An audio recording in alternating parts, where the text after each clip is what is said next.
As if the interest rate situation isn't tough enough, the country is in an energy crisis. The government is planning urgent action to try to fix it. There was going to be a national cabinet meeting on that tomorrow, but the Prime Minister's got COVID, and even though he's not crook, the meeting's been delayed till Friday when he'll zoom in. It just makes you wonder why he didn't just zoom in tomorrow.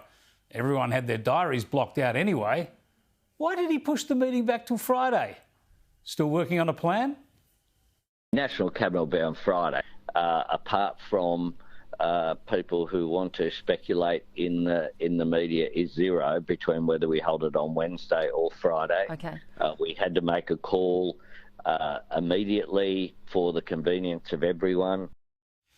OK, so let's see what happens later in the week. Canberra wants to cap coal and gas prices. The states aren't too keen unless there's compensation for what that'll cost them in lost royalties and the like.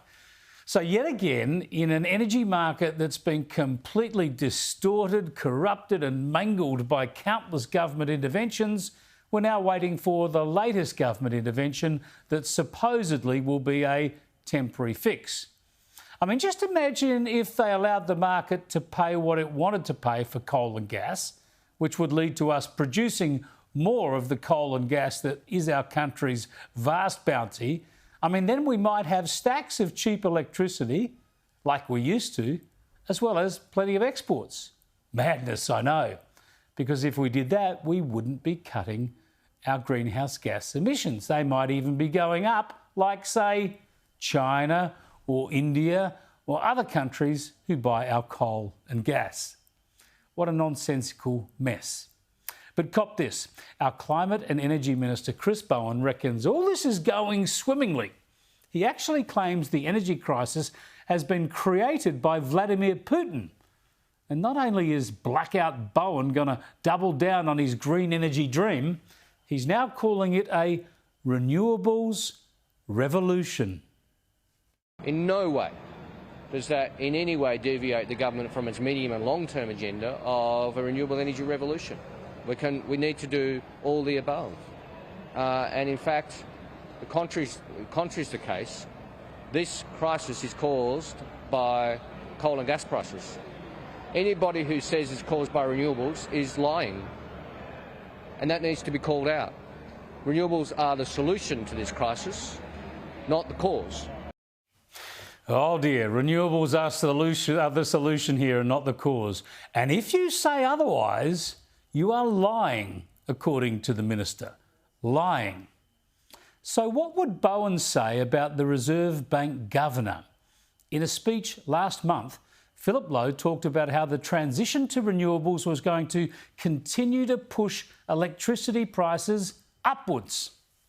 It's quite difficult to make predictions here, but it's probable that the global capital stock that's used to produce energy will come under recurring stresses in the years ahead. If so, we could expect higher and more volatile energy prices during this transition to a more renewables-based energy system. Pretty hard to call that a lie, isn't it? Pretty hard to say that's an ill-informed opinion. What about the head of Alinta Energy? This company delivers gas and electricity to customers. So you'd think the head of this company knows what's driving up prices. Have a listen to him. The cost of the transition is going to be, for a raft of reasons, more expensive than it otherwise would have been a few years ago. And we need to make the public aware of the cost of the transition. Not that it shouldn't occur, it absolutely should. But I think telling people that they're going to get a reduction, really, we're not in a position to make those sort of promises anymore. The cost of transition to renewables is forcing prices up. And it's silly to promise they'll go down, he says. Yes, it is. And I was warning people about that long before the election. But was that assessment from Alinta a lie too? Well, it is, according to the Climate and Energy Minister, Chris Bowen. Bowen, by the way, was out and about today pushing electric trucks. He's been shoveling your money into subsidies and other projects to support electric cars and now trucks. Now, they can be good kit, Some people will love them, no doubt will use more in years to come for all kinds of reasons.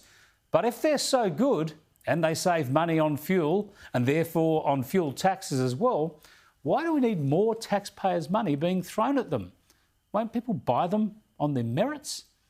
The subsidies are just another cost of transition. In this case, not driving up power prices, but certainly soaking up our tax dollars. And remember, in woke California, where they're pushing renewable energy too, they've had to warn electric car users not to charge their vehicles when the state's electricity supplies are stretched. And Switzerland is looking at similar warnings during power shortages there. But Blackout Bowen reckons it's telling lies to share the facts about how the renewable energy push is pushing up electricity prices. And he reckons it's all going swimmingly, this ongoing energy crisis that he chooses to call the renewables revolution. Spare us. Energy policy, mark my words, will be the ruin of this Labor government.